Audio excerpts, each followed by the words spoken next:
Sábado, um tipo de futebol, se é que dá para chamar aquilo de futebol mesmo. Corinthians enfrentando o Palmeiras no Allianz Parque e os palmeirenses conquistando o título paulista de 2020.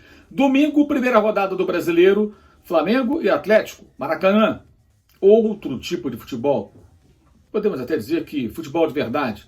Não foi um jogo excepcional, mas as equipes entram em campo com uma proposta totalmente diferente daquilo que vimos na final do Campeonato Paulista.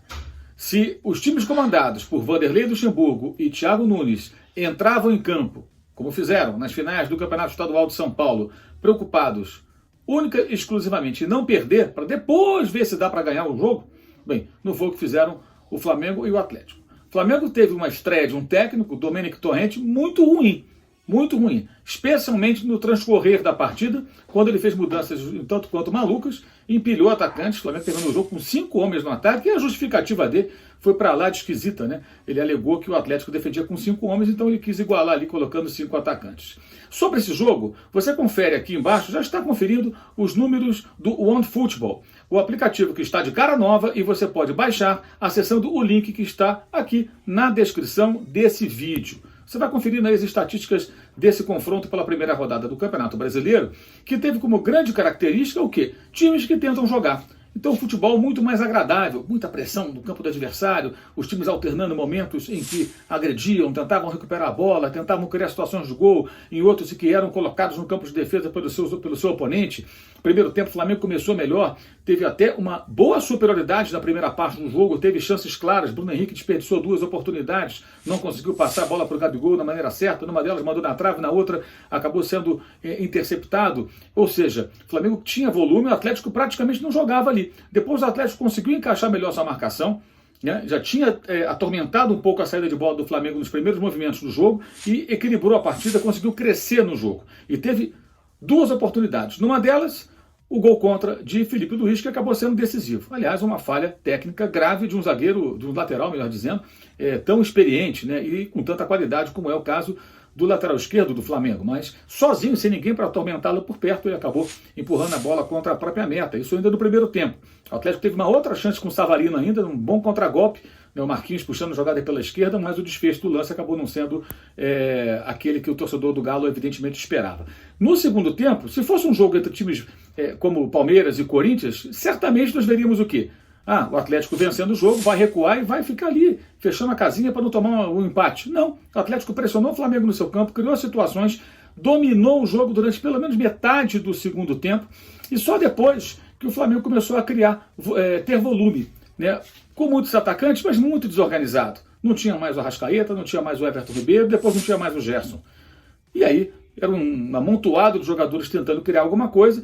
O Atlético conseguiu neutralizar essas ações até com certa facilidade. O Rafael, o goleiro atleticano, não fez nenhuma grande defesa para impedir um eventual empate do time comandado pelo Domenech. E depois do jogo, o técnico espanhol, o técnico catalão, alegou isso. Não, os 5 atacantes, que eles tinham 5 defensores, é um argumento meio esquisito. Você pode ter 3 homens de frente, 2 meias que chegam, jogadores que constroem e chegam na área, e não 5 caras para agredir, praticamente só para atacar, jogadores que trabalham assim, naquela parte final do campo ali, né, na zona do agrião, como diria João Saldanha, nas imediações da área. E exceção do Vitinho, que é um cara que pode até trabalhar ali como meia, né? Ele sabe trabalhar um pouco mais recuado, até já jogou com o Jesus algumas vezes na função do Everton Ribeiro pelo lado direito. Esse ano mesmo o português chegou a fazer esse tipo de experiência com o camisa 11 rubro-negro. Mas foi uma vitória, a meu ver, justa pelo fato do Atlético saber neutralizar o Flamengo e ter aproveitado uma chance no gol contra, mas criou a situação, cruzamento, saiu o gol, o Flamengo teve chances e não aproveitou. Poderia ter sido empate também, venceu, o Flamengo não merecia vencer, mas o fato é que o Atlético mostrou coragem. Então, para enfrentar o Flamengo, que é hoje o melhor time do Brasil, você tem que ter coragem. O Atlético foi corajoso, não ficou ali entrincheirado se defendendo. Buscou o resultado, saiu premiado, ou seja, lucro absoluto para um time que teve peito para jogar fora de casa contra uma equipe que é tecnicamente muito forte. Claro que o Flamengo sentiu nitidamente falta de ritmo de jogo, né, mais de 3 semanas sem jogar, e também um novo técnico, que parecia, embora ele tenha dito que conhece bem os jogadores, para mim ficou claro que ele não os conhece bem o bastante. Isso eu achei um erro grave. Ele parecia não conhecer bem o bastante, porque as trocas foram muito esquisitas, muito estranhas. Mas enfim, é só um primeiro jogo. O próprio Jorge Jesus, quando estreou no Flamengo no ano passado, foi contra o outro Atlético lá do Paraná. Foi pela Copa do Brasil, o Flamengo empatou aquele jogo, sabe-se lá como, até com polêmicas de arbitragem e tudo mais. O Atlético reclamou até com razão de algumas situações daquele jogo, né? E muitas críticas aconteceram. Depois teve aquela derrota para o Emelec lá no Equador, quando o Flamengo ficou com o pé fora da Libertadores. O Flamengo, na sequência da classificação contra o Emelec no Rio de Janeiro, nos pênaltis, foi a Bahia na estreia do Filipe Luiz, levou um vareio do Bahia, perdeu de 3-0, com o Gilberto deitando e rolando. Então, Arthur também aprontando, esse que hoje está no Red Bull, que era jogador do Palmeiras. Então, é um jogo só, gente. É um jogo só. É natural que poderia ser melhor a estreia do Domenech, poderia ser melhor. Mas é compreensível e é preciso um pouquinho de paciência. Acho que a falta de ritmo e a parte física pesaram para o Flamengo. E o Atlético foi muito bem. Mostrou que assim que se joga, com coragem, e o detalhe, com pouca posse de bola, chegou em alguns momentos a ter só 30% de posse de bola do Atlético, mas agredindo o adversário, mostrando que você pode ser ofensivo mesmo sem ter a bola por tanto tempo em relação ao seu oponente. Um bom jogo de futebol na primeira rodada do Brasileiro, como esperávamos, uma boa partida, que nem teve gol marcado pelo jogador para o seu próprio time, teve só um gol que foi contra, mas ainda assim foi melhor do que muitos jogos horrorosos que nós vínhamos acompanhando e certamente acompanharemos outros aí nesse futebol brasileiro tão paupérrimo, nessa fase tão difícil. Saudações!